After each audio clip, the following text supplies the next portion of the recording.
Hello दोस्तों, नमस्कार, सबक है। I hope you all are doing well and I hope the same कि आप अपनी जिंदगी में बहुत तरक्की करें, बहुत आगे बढ़े। और इसके लिए आप ज्यादा से ज्यादा जितना ज्ञान एक्वायर कर सकते हैं, प्लीज उसे ज्ञान एक्वायर कीजिए।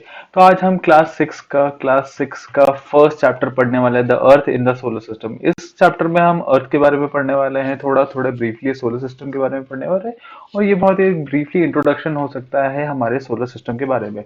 सो अगर हम आगे बढ़ते हैं हमारे चैप्टर में, तो हम हमें फर्स्ट चीजें एक नोटिस करने वाली है, जो हमारे डे टू डे लाइफ में हम नोटिस करते हैं कि कुछ चीजें हमारे स्काई में डायमंड जैसे ट्विंकलिंग करती रहती है, और कुछ चीजें हमारे स्काई में कभी ट्विंकलिंग करती ही नहीं है। तो ये सारी चीजें होती क्या है? ये सारी चीजें एक ब्राइट ऑब्जेक्ट है जो हमारे स्काई में हमेशा प्रेजेंट होती है, लेकिन हमें सिर्फ नाइट के टाइम पे ये विजिबल होती है, बिकॉज उस टाइम पे हमें सन की जो रोशनी है उससे ये विजिबिलिटी बढ़ जाती है। सन की रोशनी नहीं होने से ये विजिबिलिटी बढ़ जाती है।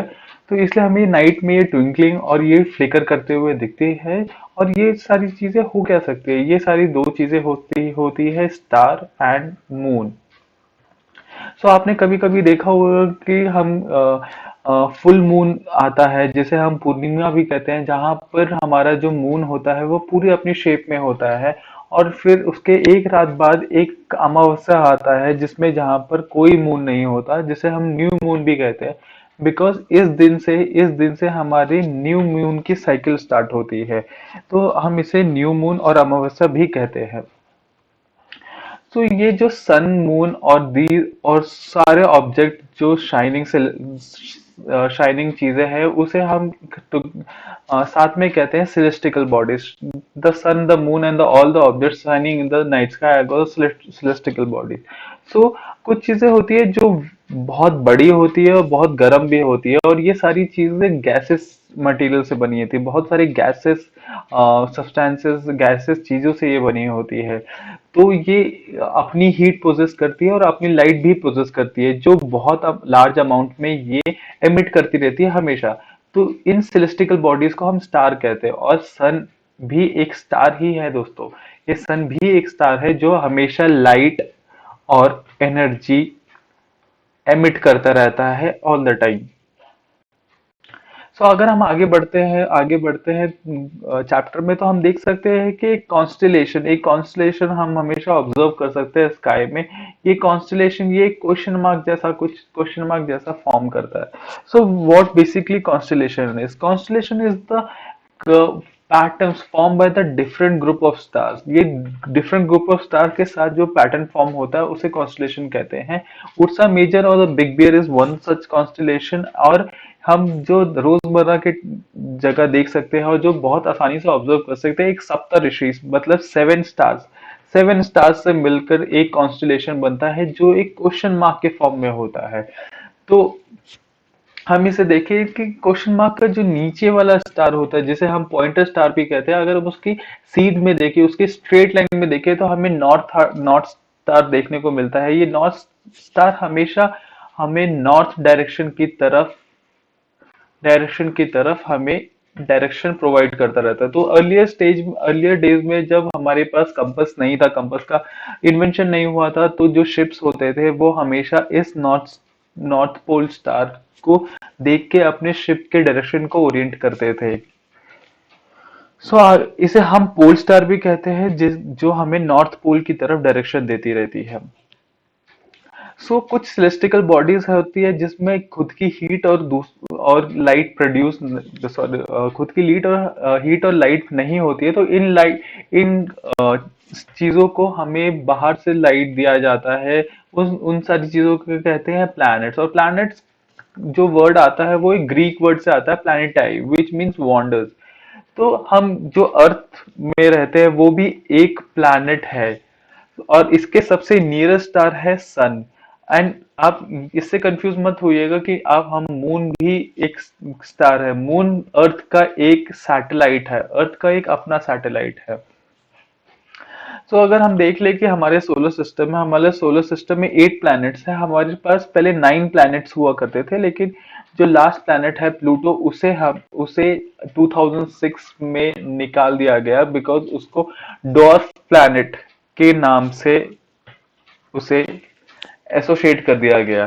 तो अभी हमारे पास सोलर सिस्टम में 8 प्लैनेट्स है, जिसमें हम सिलेस्टिकल बॉडीज है और एस्ट्रॉइड्स एंड मेट्रॉइड्स भी अवेलेबल है उसमें। तो इस चीज से हम देख सकते हैं कि ये सन यहाँ पर है, और इससे जो ये 58, 108, 150 और 228, ये इसके डिस्टेंस लिखा गया है। ये 150 लाइट ईयर्स दूर है अर्थ हमारा सन से। और ये एक एस्ट्रॉयड बेल्ट है जो मार्स और जुपिटर के बीच में है। ये एस्ट्रॉयड बेल्ट बेसिकली क्या होते हैं कि जो सारी चीजें एक सोलर सिस्टम में जो प्लैनेट्स नहीं है but they are large enough to be consider, उसे एस्ट्रॉयड बेल्ट बोला जाता है, एस्ट्रॉयड कहा जाता है, जो हमारे सोलर सिस्टम में बहुत अवेलेबल है। तो अगर आगे हम अपने चैप्टर पे फोकस करते हैं, तो हम यहाँ पर देखेंगे सन के बारे में। तो सन क्या है? एक centre of the solar system है। जैसे हम मान सकते हैं कि ये सन है, ये हमारा centre of the solar system है, और सारे प्लैनेट्स इसी इसी सन के अराउंड रिवॉल्व करते हैं पूरे सोलर सिस्टम में। ये बहुत ह्यूज है, और ये बहुत ज्यादा गैसियस है, ये बहुत ज्यादा गैसियस है, एंड बहुत एक पुलिंग फोर्स रखता है, जिससे सारे प्लैनेट जो भी है सोलर सिस्टम में, इवन द फादर्स प्लैनेट, 8 प्लैनेट, वो भी इससे एक पुल फोर्स महसूस करते हैं, जिससे ये बंधे रहते हैं, बाइंडेड रहते हैं सोलर सिस्टम को। जो सन है वो एक अल्टीमेट सोर्स है लाइट का और हीट का।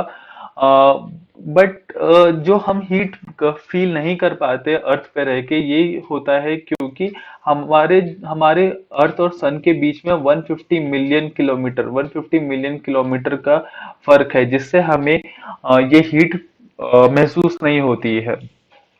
तो आगे हम बढ़ते हैं प्लैनेट्स में। तो हम जैसे मैंने कहा कि हमारे पास 8 प्लैनेट्स है, और जो 9th प्लैनेट है उसे डॉर्फ प्लैनेट करके सोलर प्लैनेट से 2006 में कंसिडर करने से मना कर दिया गया। तो हमारे पास जो 8 प्लैनेट है उसके नाम है mercury, Venus, earth, Mars, Jupiter, Saturn, Uranus and Neptune. इसे हम ऐसे भी याद कर सकते हैं, my very efficient mother just served us milk. इसकी जो फर्स्ट लेटर है उससे हम इसके जो प्लैनेट्स है उसके बारे में मार्क कर सकते हैं। तो ये प्लैनेट्स, जो भी प्लैनेट्स है, 8 प्लैनेट्स है, वो किसके अराउंड में रिवॉल्व करते हैं? वो सन के अराउंड रिवॉल्व करते हैं। तो वो एक फिक्स्ड पाथ में रिवॉल्व करते हैं, जिसे हम ऑर्बिट भी कहते हैं। सो मर्करी सबसे नियरेस्ट होने से सन के, वो 88 डेज में एक राउंड कंप्लीट करता है। एंड वीनस जो वीनस जिसे अर्थ का ट्विन भी कहा जाता है, Venus is also consider as Earth twin, because उसका जो शेप साइज है वो काफी मिलता जुलता है अर्थ के जैसे।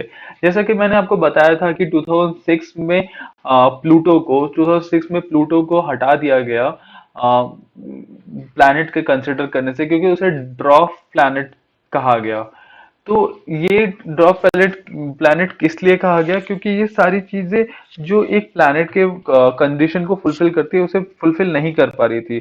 While it is large enough to have become a spherical, but it was not that big enough to exert its orbital dominance. और वो अपनी ऑर्बिटल डोमिनेंस नहीं कर पा रही थी, इसलिए इंटरनेशनल एस्ट्रोनॉमिकल यूनियन ने, आईएयू ने 2006 में इसे प्लैनेट मानने से इनकार कर दिया, इसे प्लैनेट मानने से मना कर दिया। अब हम देखते हैं अपने अर्थ के बारे में। अपने अर्थ के बारे में हम कुछ इंटरेस्टिंग फैक्ट्स देखते हैं। ये अर्थ थर्ड नियरेस्ट प्लैनेट है सन के, और ये इसे हम कंसिडर करते हैं कि फिफ्थ लार्जेस्ट प्लैनेट है पूरे सोलर सिस्टम में अकॉर्डिंग टू इट्स साइज। ये कुछ प्रॉपर गोल नहीं है, ये कुछ फ्लैट एंड आप कह सकते हैं इलिप्टिकल शेप में है, जिसमें जहां पर पोल की तरफ पे थोड़ा सा ज्यादा फ्लैट एंड है, थोड़ा सा ज्यादा फ्लैट होता हुआ आपको पता चलेगा। सो इसे एक जियोइड एक शेप का नाम दिया जाता है। तो geoid means the earth like shape. So moving ahead in our chapter, तो हम देखते हैं कि जो अर्थ है उसमें बहुत अच्छा फेवरेबल कंडीशन है टू सपोर्ट लाइफ। ये ना तो ज्यादा हॉट है ना बहुत ज्यादा कोल्ड है, ये बहुत अच्छा फेवरेबल कंडीशन देता है। अर्थ के पास वाटर एयर है, जिस जो हमारे सर्वाइवल के लिए बहुत ज्यादा जरूरी है। ऑक्सीजन जैसे गैसेस जो शायद दूसरे प्लैनेट्स में मिल जाए, लेकिन वाटर जो कि बहुत हमारे सर्वाइवल के लिए जरूरी है वो ना मिल पाए। जैसे कि मैं आपको पहले बता रहा था कि हमारे पास मून है जिसे हम एक स्टार नहीं कह सकते, बिकॉज मून जो है वो अर्थ का एक अपना सैटेलाइट है, नेचुरल सैटेलाइट कह सकते हैं हम इसे। सो वैसे ही हमारे पास अ, आप कह सकते हैं हर प्लैनेट का एक मून है। और ये कभी कभार ये जीरो भी है, और कभी कुछ कुछ प्लैनेट्स को ये बहुत ज्यादा क्वांटिटी में भी अवेलेबल है उनके अपने मून।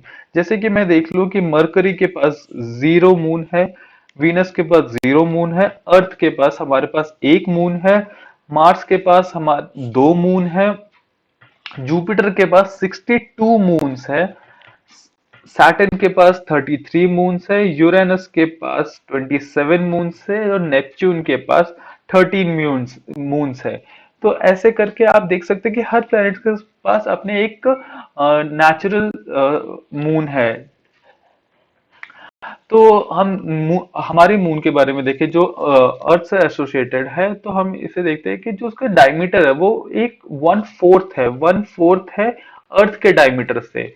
वन फोर्थ है अर्थ के डायमीटर से, और ये 3,84,400 किलोमीटर अवे है हमारे से।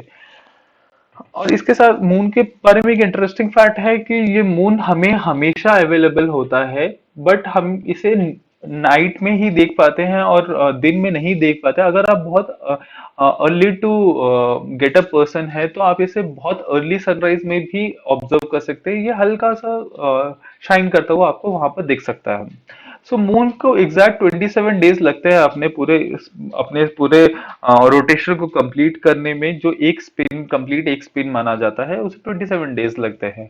सो एक नेचुरल सैटेलाइट, जैसे मैंने बताया, एक ह्यूमन मेड सैटेलाइट होता है जिसे हम हमारे ह्यूमन इंटेलेक्ट और हमारे एजुकेशन, हमारे नॉलेज से हम इसे डेवलप करते हैं। इनसैट, आईरिस, एडुसैट वैसे ही कुछ सैटेलाइट्स है जिसे हमने डेवलप किया। अगर हम आगे देखते हैं कि एस्ट्रॉइड्स किसे कहते हैं, एस्ट्रॉइड्स हम वो कह सकते हैं कि जो स्टार्स, प्लैनेट्स और सैटेलाइट्स के अलावा कुछ टाइनी बॉडीज है जो प्लैनेट नहीं है, लेकिन हाँ वो इग्नोरेबल भी नहीं है, तो उसे हम एस्ट्रॉइड कहते हैं। तो एक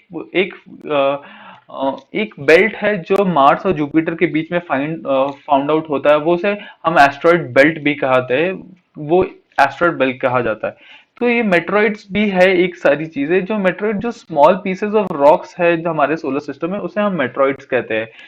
ये कभी कभी इतने अर्थ के करीब आ जाते हैं कि अर्थ के एटमॉस्फेयर में एंटर कर जाते हैं, और due to the friction between the air, ये अर्थ के जो एटमॉस्फेयर उसी में घुल जाते हैं, क्योंकि उस फ्रिक्शन से ये काफी जल जाते हैं, और इन्हें नीचे तक आते आते इनके जो मास है वो बचता नहीं है।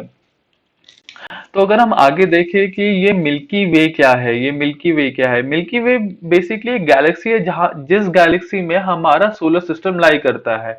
इसे एंशंट भाषा में हमें जो एंशंट भाषा थी उसमें हमें आकाश गंगा को भी सुना होगा, जो गंगा और मिल्की वे एक है, इसे एंशंट में कहा जाता था।